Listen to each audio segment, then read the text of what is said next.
Hey, you're tuning into Recess. Today on the show, we have Joan Low with us. She's the founder and CEO of ThoughtFull, the app that puts a professional therapist at your fingertips for one-on-one coaching sessions, making access to mental health care more seamless for all. Hi, I'm SueLyn. And I'm Kessyl. Let's go.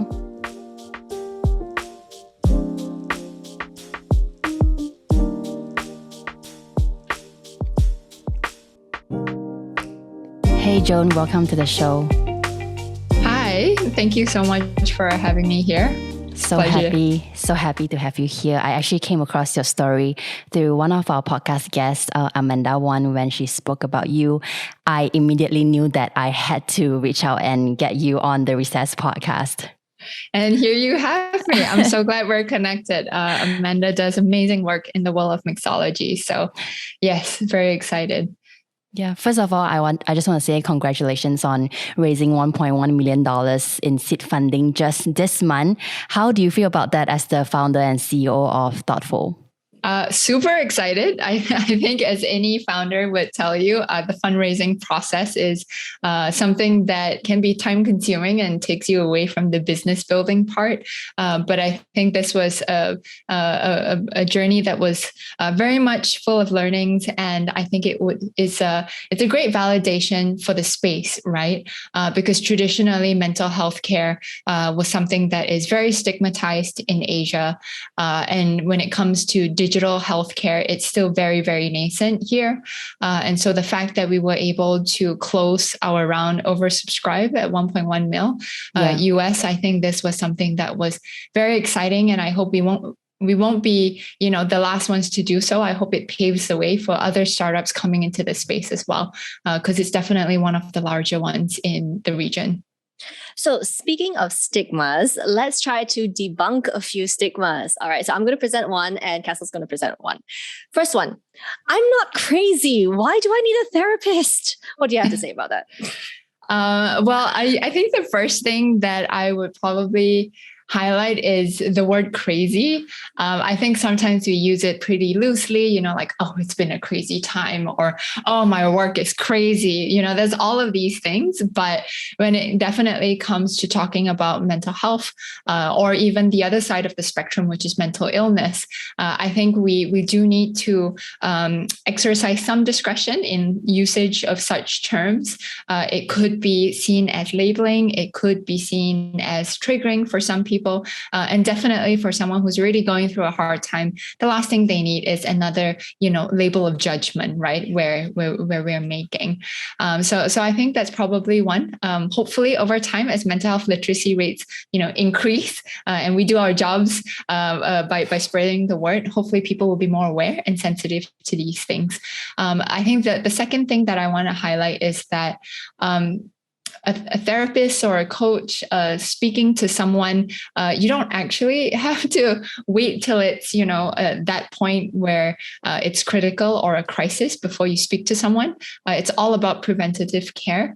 So it's very different, right? I think if, let's say, for example, you were playing football and you sprained your ankle and it swelled up to the size of a golf ball, you won't ever hesitate to just go to an orthopedic, get an x-ray done and see what's wrong with it, just to make sure, right? Maybe nothing's broken. It just needs some icing, some hot packs and all of that, and it'll be fine.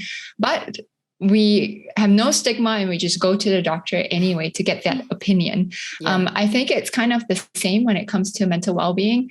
We should treat it the way we treat any other part of our physical body. If you're going through a hard time managing stress or certain things are causing us anxiety, there is definitely no harm having that independent third party who is going to be a sounding board. Maybe they'll help us see things in a different perspective, right?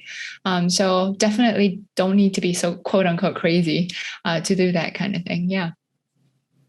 I had a conversation with a friend the other day about how our parents, back in their time, regardless of their mental state, they would always continue to work and bring food to the table. But for our generation now, with social media and these conversations that start to pop up in I would call like the modern women.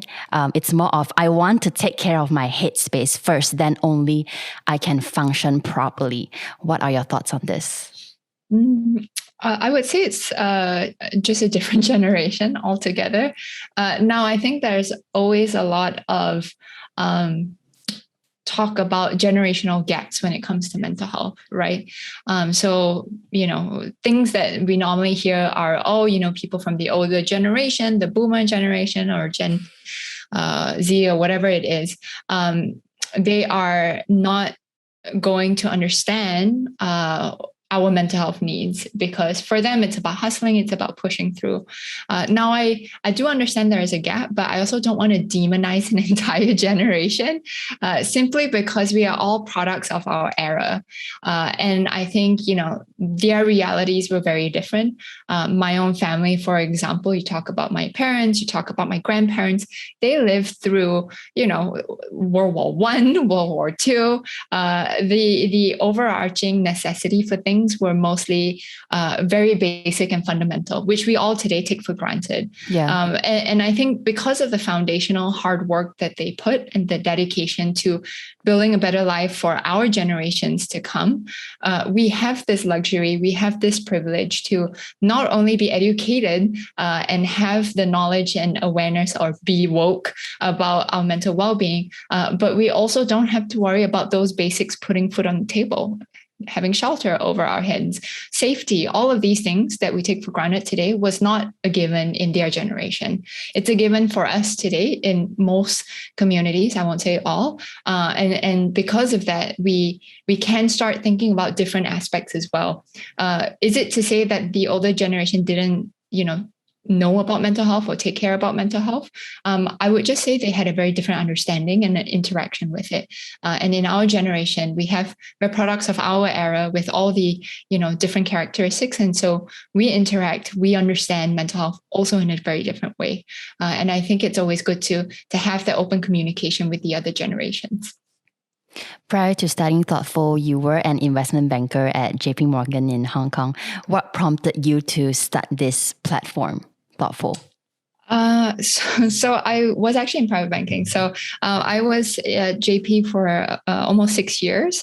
And I think one of the biggest motivating factors to start ThoughtFull was the fact that our families have been caregivers to someone also going through mental health challenges for the last 20 years. So as you can imagine, in the late 90s, early 2000s, mental health was not a hashtag that was trending.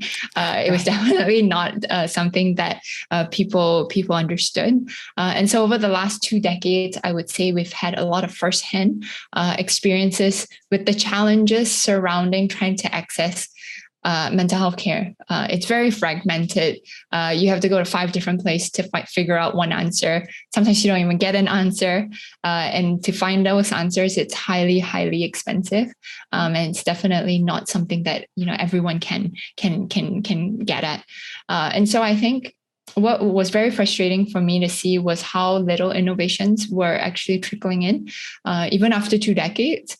I was privileged enough to spend a lot of time abroad. So the last 15 years, I've been in North America, some time in Europe, and then also in Hong Kong, right? And I think in those times, I've been exposed to different types of mental health care systems. The crazy kind of, and I use crazy in the most positive ways, right? Like really boundary pushing kind of innovations happening in the US, for example. But you're not seeing that trickle down here to places like Southeast Asia. There's a lot of infrastructure work that needs to be done, and definitely more players are needed. And so, I decided to, say goodbye to finance for I don't know if it's for now or forever, who knows? But I gave up the apartment in Hong Kong, came back, and and started ThoughtFull. And so it's been a wonderful journey. No regrets. You have certainly brought that innovation back to Southeast Asia. We can see that ThoughtFull has been described as digital therapy. So how is that model different compared to your traditional therapy sessions? Good question. I guess for maybe I don't know if the audience know what traditional or digital is, so I'll just share both. So for the traditional sense, usually it is a face-to-face 1 hour kind of counseling or psychotherapy session with either a counselor or a psychologist, and so that's the traditional form of therapy. Of course, during the pandemic, some people moved to teletherapy where they did it via Zoom, but same model, right? Which is 1 hour, sometimes 90 minutes if it's, necessary. And you have that, deep conversation. When it comes to digital, it's two things. It's not just the platform that's digital, but it's also about how we're using it to allow us to have more ongoing support.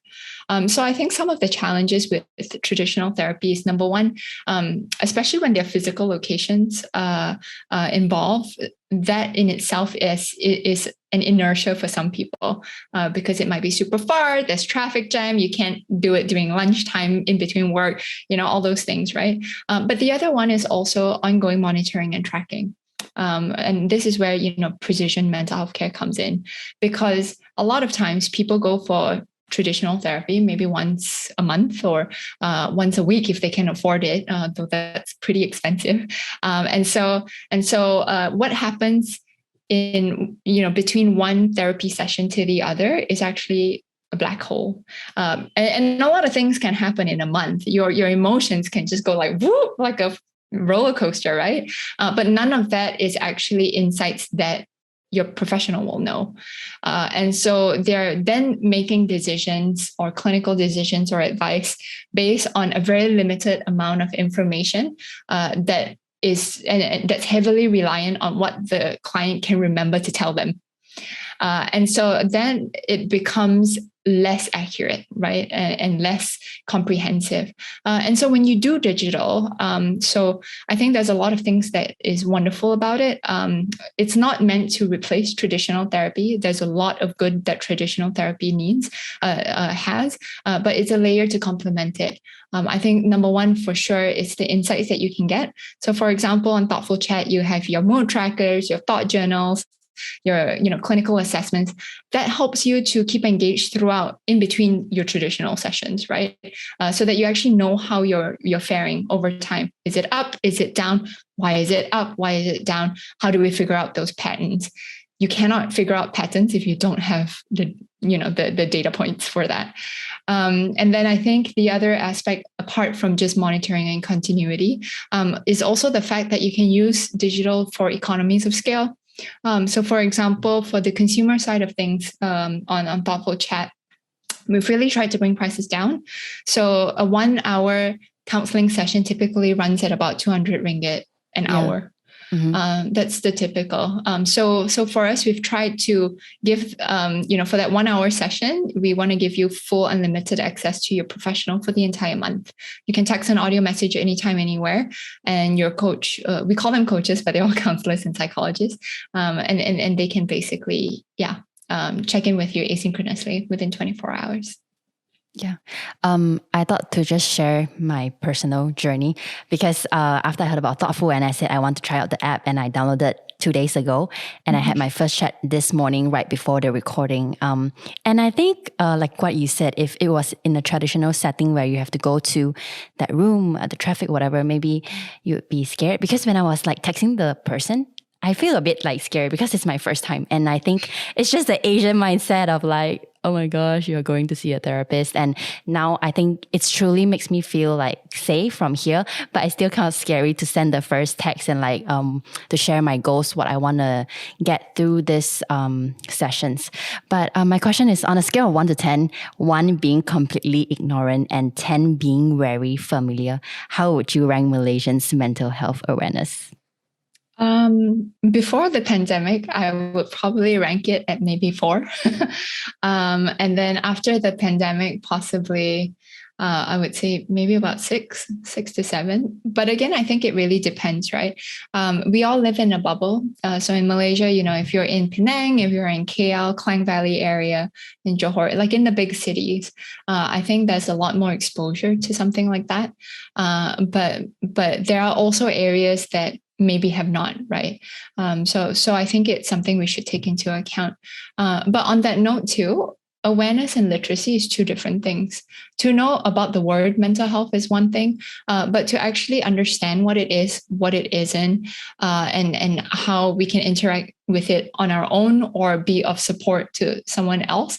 That kind of literacy for mental health is a whole different ball game. And so I would actually ask the question, what do you think mental health literacy would be in the country? And I think we have a lot of work to do. Mm. And going beyond there, we have awareness, and then we move up to literacy, and then we actually move up to the most important stage, which is practice. And that's where we see the biggest discrepancy. We work long hours, we have to try to exercise, we have to be healthy, drink enough water, maintain social relationships, take care of household responsibilities. It seems that the modern life that we have to live simply has no room for mental health care. Do you agree? Like, is the modern hustler life just inherently detrimental to your mental health? I don't want to sound like some, idealistic hippie and cliche, but mental health care is definitely supposed to be a way of life. Okay. So it's not something that you add on to your task, because you've just listed a bunch of daily tasks to me, right? That goes onto your to-do list. Mental health care is not something that you add on at the bottom of that list. It is the method in which you choose to put those tasks there, how you react to each and every one of those tasks that you're doing, and managing your emotional reaction and also investment into each of those tasks.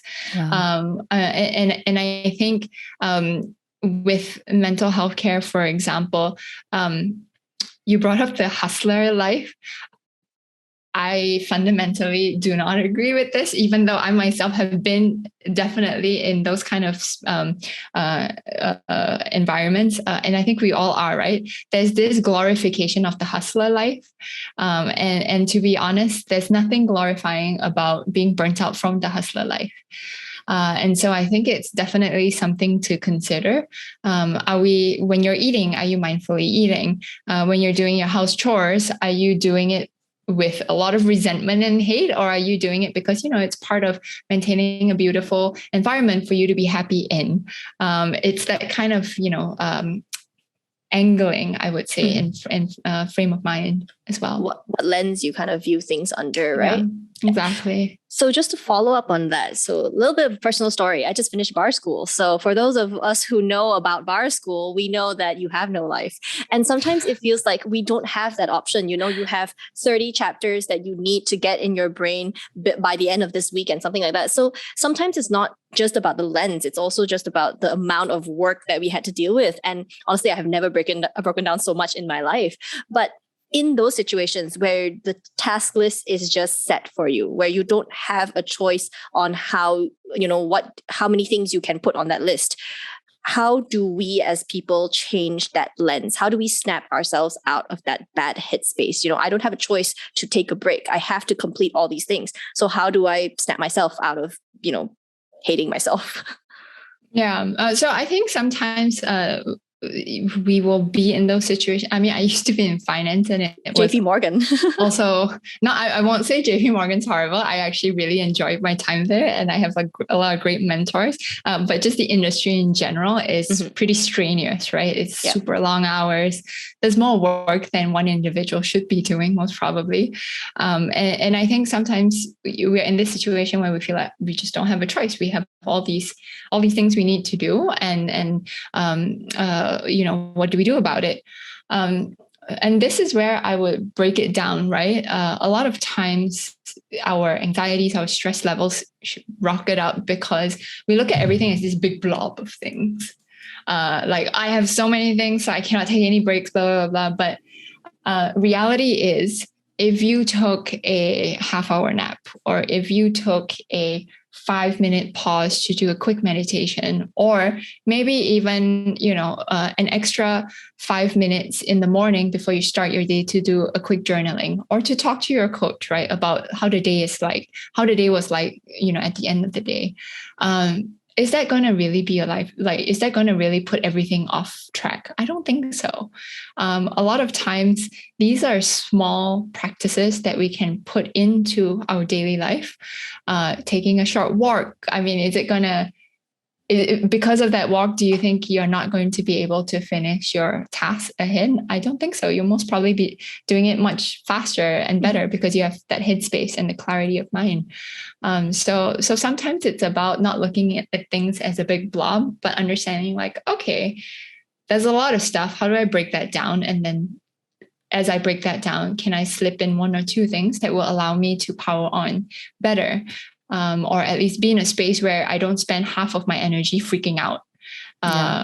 Sometimes you're tired mostly because of that and you're less productive.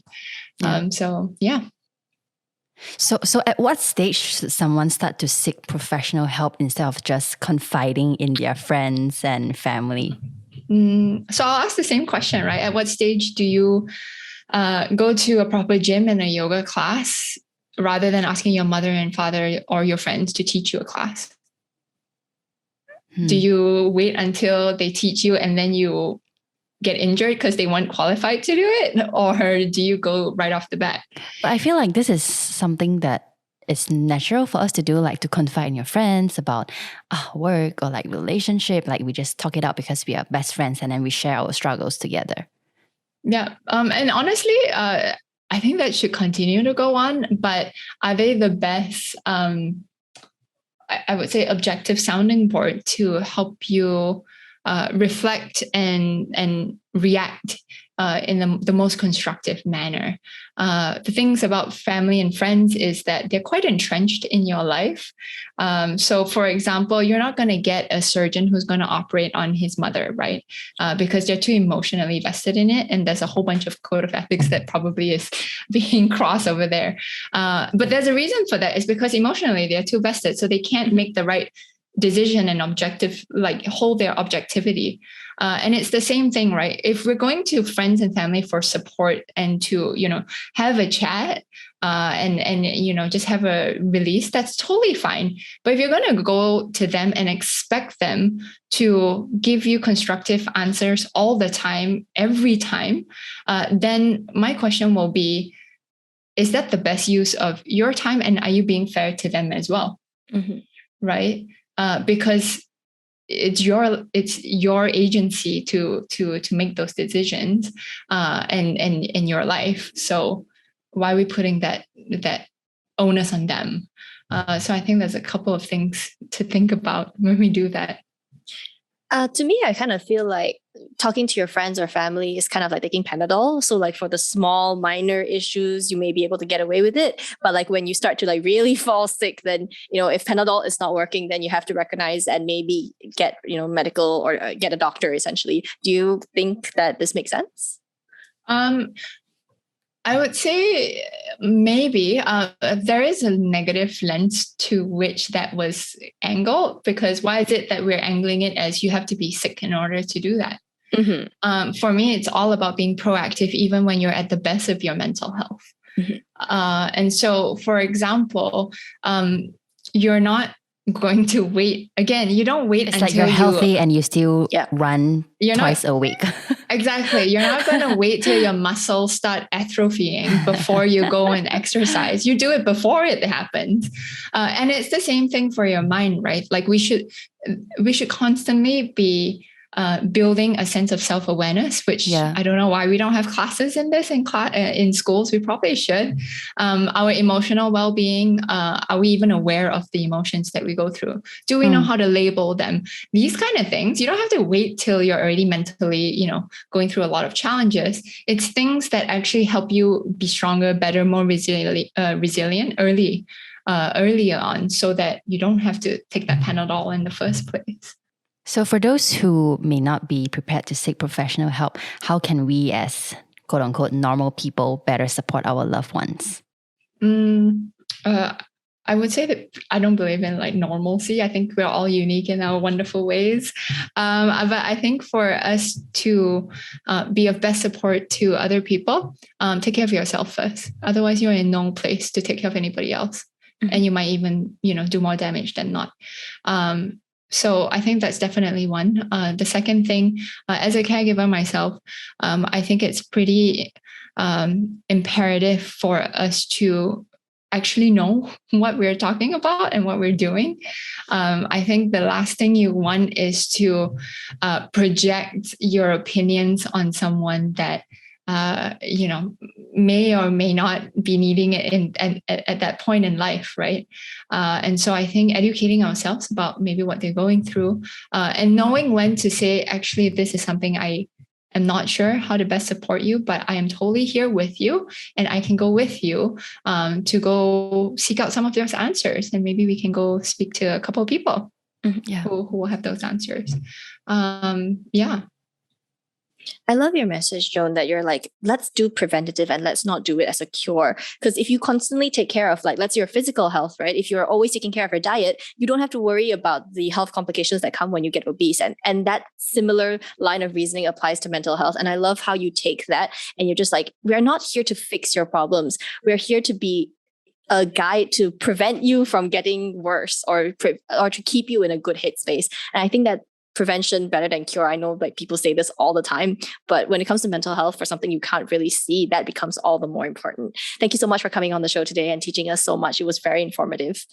No worries. Thank you, SueLyn, and thank you, Kessyl. And thank you, listener, for tuning in. Please remember, take care of your mental health, especially this time in COVID. You're not just using hand sanitizers and masks. You also got to watch out for yourself. Take care, everyone, and have a great week ahead. Bye-bye now.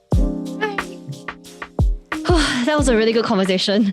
I'm actually really looking forward to using that app because like the idea of having like a therapist or like someone to listen to me in my pocket sounds like a really good idea. Yeah, I learned so much from the conversation today, even though I read a lot of articles about it or even have conversations about mental health with my friends. But the insights that she gave us today was just so good.